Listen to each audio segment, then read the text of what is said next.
जैसे ही इच्छाधारी नाग टूनी के नन्हे बच्चे को खाने बढ़ता है, ठीक तभी जलपरी जादू से टूनी के 2 बच्चे को अपने हाथ पर ले लेती है। तेज बारिश में टूनी और टुन्ना उड़ते उड़ते एक मजबूत डाल की तलाश करने लगे। फिर वो दोनों तालाब के किनारे एक लाल फल वाले पेड़ को देखते हैं। टुन्ना, क्या तुम्हें लाल फल के पेड़ दिख रहा है? हाँ, मुझे भी दिख रहा है।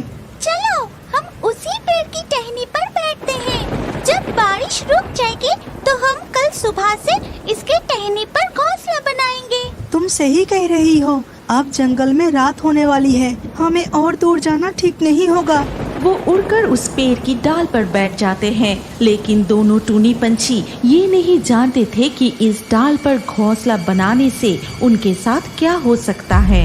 इस बरसात में हमें एक मजबूत टहनी तो मिल गई, लेकिन हमें अपने बच्चों के लिए एक मजबूत घोंसला भी बनाना होगा।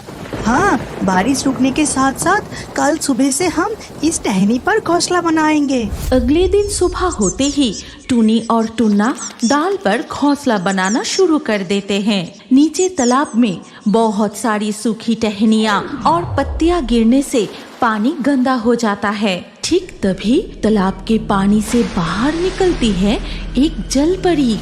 ये क्या, मेरा साफ सुथरा तालाब इतना गंदा किसने कर दिया? चारों तरफ कितनी गंदगी फैलाई है। जलपरी पेड़ की तरफ देखते ही उसे नजर आया कि 2 टूनी पंछी टहनी पर घोंसला बना रहे हैं। कौन हो तुम? मेरे लाल फलों के पेड़ पर घोंसला बनाने की हिम्मत कैसे हुई? चले जाओ यहाँ से। टूनी, तालाब की तरफ देखो, पानी में एक जलपरी है। मेरा अंडे देने का समय आ गया है, इसीलिए हमने इस मजबूत टहनी पर घोंसला बनाया है। जंगल में इतने सारे पेड़ हैं, फिर तुमने यही घोंसला क्यों बनाया? तुम लोगों ने मेरी तालाब पूरी तरह से गंदा कर दिया है। मैं तुम्हें चेतावनी देती हूँ, अगर तुम अपनी जान बचाना चाहते हो तो तुरंत यहाँ से चले जाओ।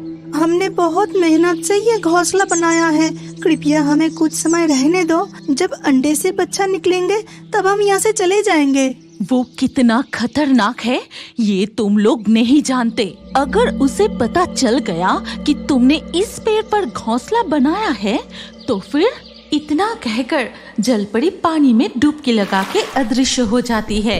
जलपरी किसके बारे में कह रही थी? हमने इस पेड़ पर घोंसला बनाए हैं, जानने पर कौन हमें नुकसान पहुंचाएगा? अरे कुछ नहीं, तुम डरो मत टूनी। जलपरी हमें डराकर इस पेड़ से भगाना चाहती थी। इसके बाद कई दिन बीत जाते हैं। टूनी पंछी अपने घोंसले में 3 अंडे देती है, लेकिन जलपरी रोज उन्हें पेड़ छोड़कर जाने के लिए कहती है। फिर एक दिन जंगल की गुफा से एक भयानक इच्छाधारी नाग बाहर आता है। मैं भूखा हूँ, मुझे जो भी पक्षी मेंढक मिलेगा मैं उसे ही खा जाऊंगा। ये कहते हुए इच्छाधारी नाग तालाब के पास वो लाल फल वाले पेड़ के सामने आता है। फिर वो पेड़ की ओर देखकर कहता है, अरे उस टहनी पर तो एक चिड़िया का घोंसला है। आज मैं चिड़िया खा के अपना भूख मिटाऊंगा। फिर इच्छाधारी नाग सांप का रूप लेके पेड़ पर चढ़ जाता है। अरे घोंसले में तो कोई चिड़िया नहीं है, लेकिन यहाँ तो 3 अंडे हैं। चलो पहले ये अंडे को खा लेता हूँ। इच्छाधारी नाग जैसे ही टूनी पंछी का एक अंडा खाता है, ठीक तभी तालाब के जलपरी ये घटना देख लेती है। ये क्या, टहनी पर वो इच्छाधारी नाग, अगर इसे अभी ना भगाया तो टूनी के सारे अंडे खा जाएगा। जलपरी जादू से सांप पर हमला कर देती है। तभी वो सांप टहनी से गिर जाता है। फिर वो अपनी असली रूप में आ जाता है। तूने मुझे टूनी चिड़िया की अंडे खाने से रोका। याद रखना, इसका बदला मैं जरूर लूंगा। ये कहकर इच्छाधारी नाग वहाँ से चला जाता है। फिर टूनी और टुन्ना जब अपने घोंसले में लौटते हैं तो देखते हैं कि उनकी एक अंडे गायब है। जल परी, जरूर तुमने मेरा एक अंडा खा लिया। बताओ तुमने ऐसा क्यों किया, क्यों किया? अभी भी समय है। अगर तुम अपने अंडे को बचाना चाहते हो तो यहाँ से चले जाओ, नहीं तो वो फिर लौट कर आएगा। इतना कहकर जलपरी चली जाती है। इसके बाद कई दिन बीत जाते हैं और टूनी पंछी की 2 अंडे में से बच्चे भी निकल आते हैं।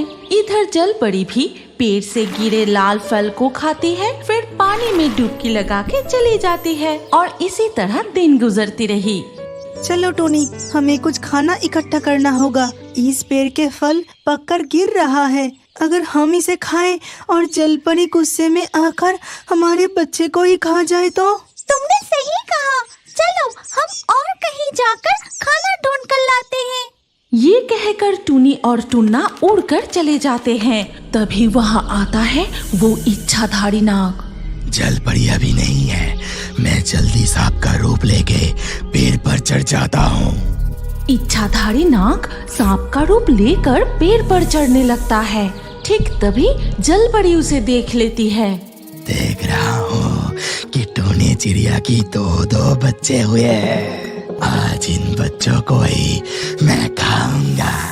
ये कहते ही जैसे ही इच्छाधारी नाग टूनी के नन्हे बच्चे को खाने बढ़ता है, ठीक तभी जलपरी जादू से टूनी के 2 बच्चे को अपने हाथ पर ले लेती है। तूने फिर से मुझे खाने नहीं दिया, मैं तुझे नहीं छोड़ूंगा। इसका बदला मैं जरूर लूंगा। ये कहते हुए इच्छाधारी नाग पेड़ से उतरकर नदी किनारे झाड़ियों के पीछे छुप जाता है। तभी टूनी और टुन्ना उनके घोंसले में लौटकर देखते हैं कि जलपरी के हाथ में उनके 2 बच्चे और मुंह पर थे खून जैसे लाल रंग। दुष्ट जलपरी, तुमने मेरे बच्चे को मार डाला। जलपरी अपने जादू से वो नन्हे बच्चे को फिर से घोंसले में रख देती है। अपने बच्चे को सुरक्षित देखकर टूनी और टुन्ना हैरान रह जाते हैं। तभी टूनी और टुन्ना के पास एक काला कौवा आता है। तुम लोग जलपरी को गलत मत समझो। वो सांप के हाथों से तुम्हारे अंडे को बचाया था। आज भी तुम्हारे बच्चे को जलपरी ने ही बचाया। तभी जलाशय से एक दर्द भरी चीखें सुनाई देती है और देखा जाता है कि एक नाग जलपरी को डसकर वहाँ से भाग रहा है। बचाओ, बचाओ, कालनाग के जहर से मेरा शरीर जल रहा है। हमें जलपरी को तुरंत बचाना होगा, नहीं तो वो जहर से मर जाएगी। तुरंत ही टूनी पंछी एक विशेष जड़ी बूटी अपनी चोंच में लेकर आती है और जख्म पर वो जड़ी बूटी लगाते ही जलपरी के शरीर से कालनाग का जहर पूरा उतर जाता है। हमें माफ कर दो जलपरी, हमने तुम्हें गलत समझा था। अगर आज तुम लोग ना होते तो मैं मर ही जाती। तुम दोनों